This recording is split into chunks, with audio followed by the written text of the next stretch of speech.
नमस्कार साथियों, स्वागत है आप सभी का अंकित इंस्पायर्स इंडिया पर। मैं हूं अंकित अवस्थी, आप हैं मेरे साथ में इस खबर की चर्चा पे। चर्चा ये है कि मालदीव्स के अंदर मालदीव्स के राष्ट्रपति मोहम्मद मुइज्जू को हटाने की तैयारी, महाभियोग लाने की तैयारी उनके चल रहे संसद सत्र में, जिसे पीपल्स मजलिस कहा जाता है, जोर शोरों से चल रही है। आपको यह कहानी विस्तार से बताएंगे, लेकिन इसके साथ साथ यहां पर यह भी बताना जरूरी है कि मालदीव्स के प्रमुख विपक्षी दलों में से एक जमहूरियत पार्टी के नेता के द्वारा कहा गया है, तो हटाएंगे तो सही, साथ में इनसे यह भी कहेंगे कि भैया पहले मोदी जी से माफी मांगो, जो तुमसे गलती हो गई है।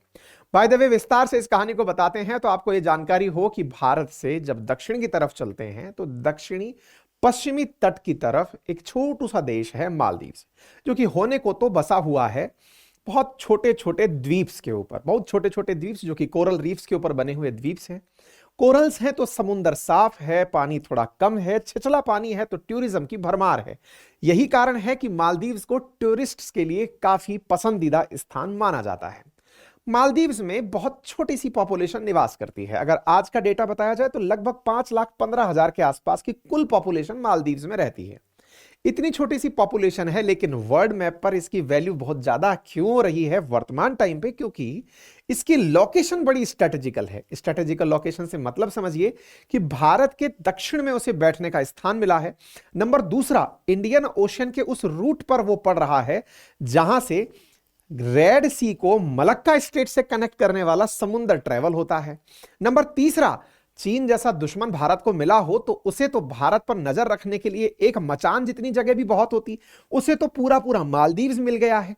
ऐसी स्थिति में तो यह जगह बहुत ज्यादा स्ट्रेटेजिकल हो जाती है। यही कारण है कि भारत जैसे विशाल देश के सामने एक छोटा सा देश चर्चा का विषय बना हुआ है। चर्चा का विषय होना इन दिनों हाल ही में तब शुरू हुआ जब प्रधानमंत्री नरेंद्र मोदी जी की लक्षद्वीप यात्रा हुई। आप लक्षद्वीप यात्रा पर गए और लक्षद्वीप यात्रा पर जाते ही लक्षद्वीप वर्सेस मालदीव्स ट्रेंड करने लगा। ऐसा क्यों हुआ? तो हमने इसके पीछे की जानकारी देते हुए आपको बताया था कि जब प्रधानमंत्री नरेंद्र मोदी सत्ता में आए थे, उस समय मालदीव्स की जो सरकार थी वो काफी भारत समर्थित थी, या ये कहिए कि उनकी नीतियों में इंडिया फर्स्ट पॉलिसी हुआ करती थी। होती भी क्यों ना, क्योंकि भारत उनके इतना करीब है कि अगर उनके घर में कोई बीमार भी पड़े तो उसके लिए नियरेस्ट डेस्टिनेशन दिखाने के नाम पर इंडिया ही था। इंडिया ने बकायदा उनके लिए प्रॉपर तरीके से हवाई जहाज की व्यवस्था, चार्टर प्लेन्स की व्यवस्था, डोर्नियर प्लेन्स की व्यवस्था और भी सुरक्षा उपकरण काफी सारे मुहैया कराए हुए थे।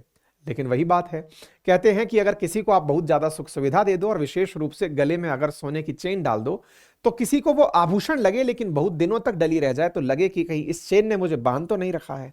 मालदीव्स के साथ भी संभवतया यही हुआ। भारत ने जो उसे वैल्यू दी, अपने पड़ोसी होने के नाते इंडिया ने इंडिया नेबर फर्स्ट की पॉलिसी अपनाते हुए मालदीव्स को जो अपना प्यार दिया वो उसे पचा नहीं। यही कारण है कि एंटी इंडिया सेंटिमेंट वहां पर एक नया शब्द बनकर निकला। 5 लाख की पॉपुलेशन, संभवतया हमारे विधानसभा क्षेत्रों में इससे ज्यादा पॉपुलेशन होती है।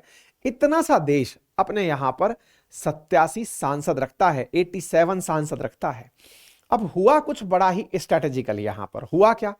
अब जब भारत के ही पक्ष में सारी बातें चल रही, जैसे आप कई बार देखिएगा, अगर किसी एक के पक्ष में बातें चल रही हैं तो उसके विपक्ष में बोलने वाला व्यक्ति उसके खिलाफ नेगेटिव विचार रखने वालों को अपने पक्ष में करने का काबिलियत प्राप्त कर ही लेता है। मतलब इस तरह से समझिए कि अगर मान लीजिए कि कल को भगवान राम के बारे में पूरे समय राम में पूरा भारतवर्ष हो रखा है, लेकिन कोई व्यक्ति निकल कर आता है और आकर के राम विरोधी बातें करने लगता है, तो दुनिया की आंखें उस पर चली जाएंगी, यार तुम ऐसा कैसे बोल सकते हो। कुछ तो उसको गुस्से में देखेंगे और कुछ लोग जो वाकई में चाहते थे कि राम विरोध करें, उन्हें भी उसमें अपना नायक दिखाई देने लगेगा। मालदीव्स में ऐसा ही हुआ था। मालदीव्स में हुआ कुछ यूं था, एक नेता हुआ करता था यहां पे। उस नेता का नाम था अब्दुल्ला यामीन। अब्दुल्ला यामीन ने कभी अपनी राजनीति में यह प्रयास किया कि जब तक सब सही है, जब कुछ सब तरह से ही भारत के पक्ष में है, तो कोई मुझे क्यों नेता मानेगा। ऐसी स्थिति में उसने भारत विरोधी नारे लगाने की बात की। सोचकर देखिए, 5 लाख की आबादी, जहां पर भारत से उनकी आबादी का लगभग 10-15% तो टूरिस्ट पहुंच जाता है घूमने के लिए। ऐसी स्थिति में मालदीव्स के इस नेता ने, यामीन ने, एक नारा दिया कि भारत को मालदीव्स से हटाना है। अब आप सोचकर देखो, मालदीव्स का तो पूरा विश्वास भारत पर टिका हुआ है।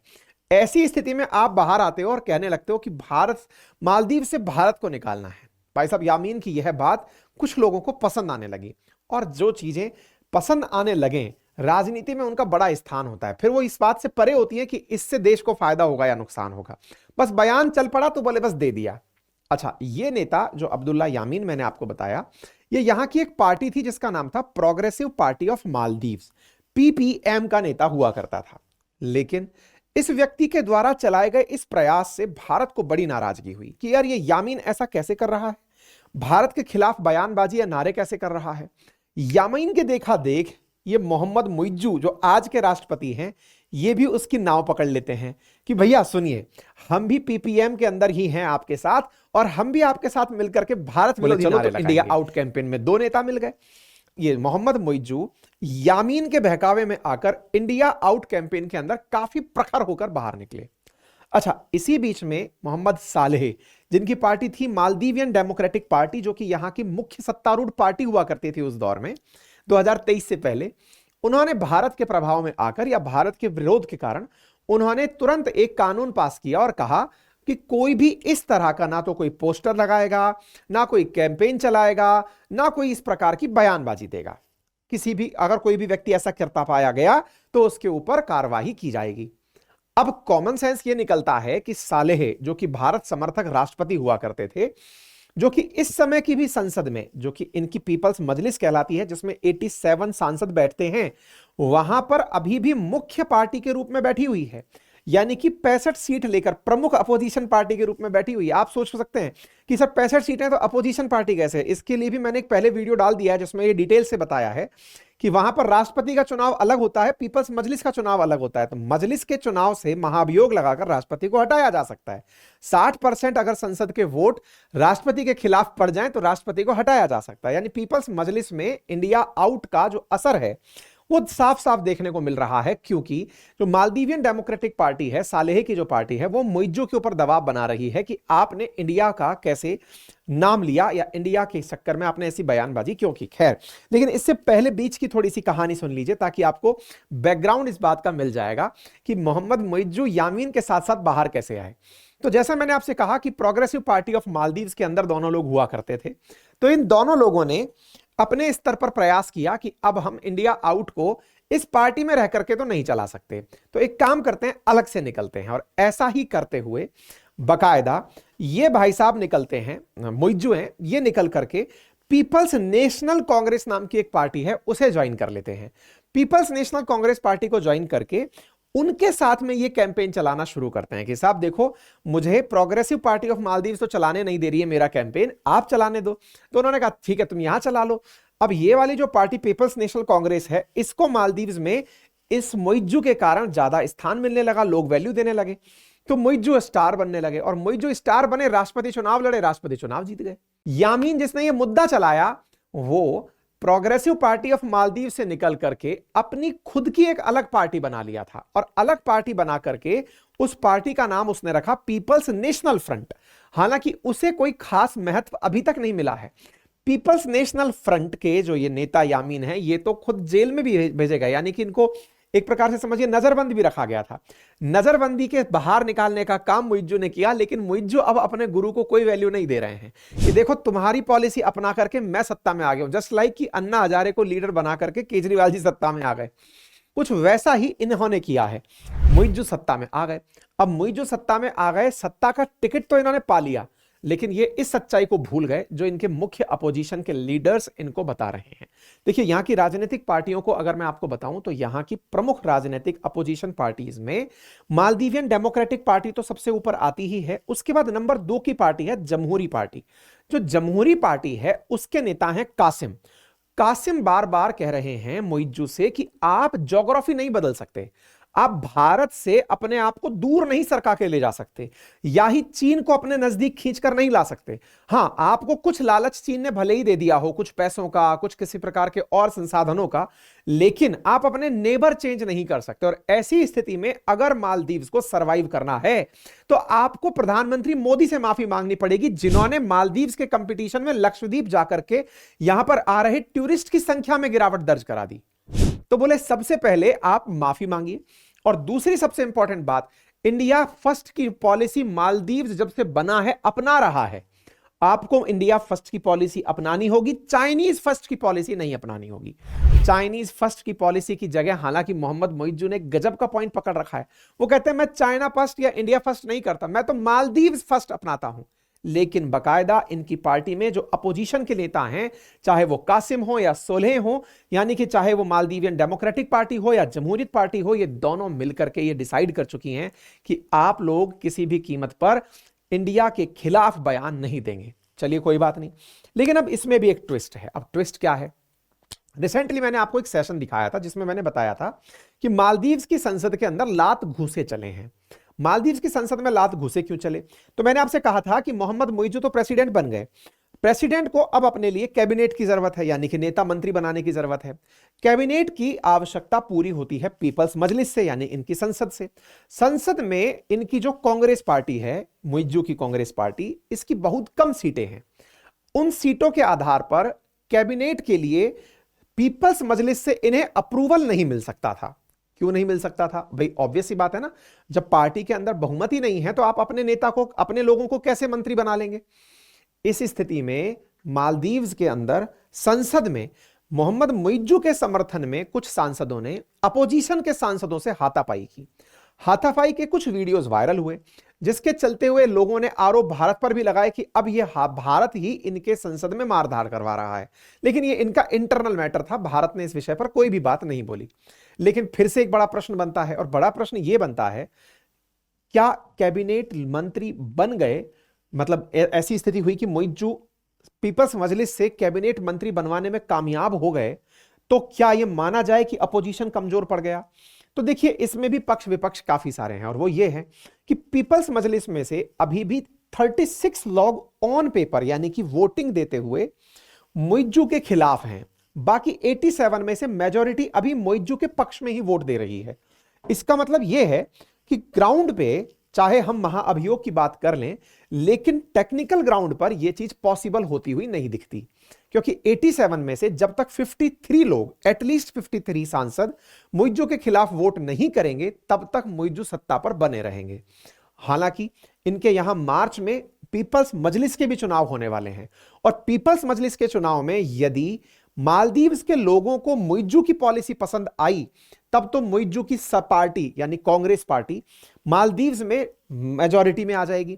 और अगर बिजनेसमैन जिस प्रकार से मालदीव्स के अंदर मोइज्जू का विरोध कर रहे हैं, या फिर यहां की मुख्य विपक्षी पार्टी जो सालेह की पार्टी है वो विरोध कर रही है, या जमहूरी पार्टी विरोध कर रही है, अगर यह विरोध कामयाब हुआ तो संभवतः पीपल्स मजलिस में मोइज्जू पावर में नहीं आएंगे, यानी कि मेजॉरिटी में नहीं आएंगे, और मेजॉरिटी में ना आने पर हो सकता है कि उनके खिलाफ महाअभियोग सक्सेसफुल हो जाए। उम्मीद है आप लोगों को यह विस्तार पूर्वक जानकारी समझ में आई हो। फिलहाल के लिए कासिम का बयान काफी ट्रेंड कर रहा है कि इन्हें प्रधानमंत्री मोदी से माफी मांगनी चाहिए।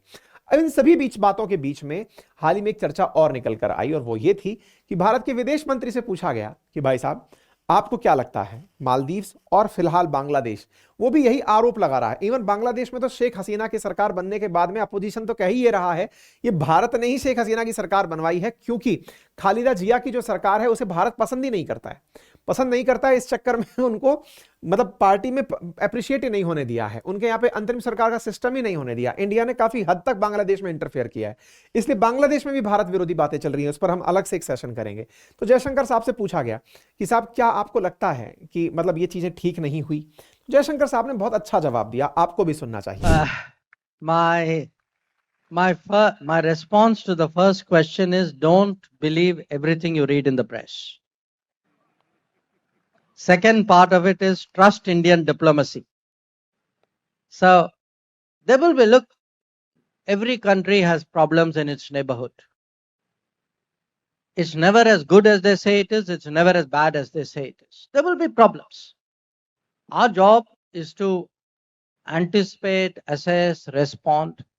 You know, at the end of the day, neighbors have relationships with each other. They find, they find understandings. It is in the nature of politics that there are sharp positions which are taken. Diplomacy does not always go by that sharp position. It says, okay, I hear you. You said something very strong. Now, why don't we sit down?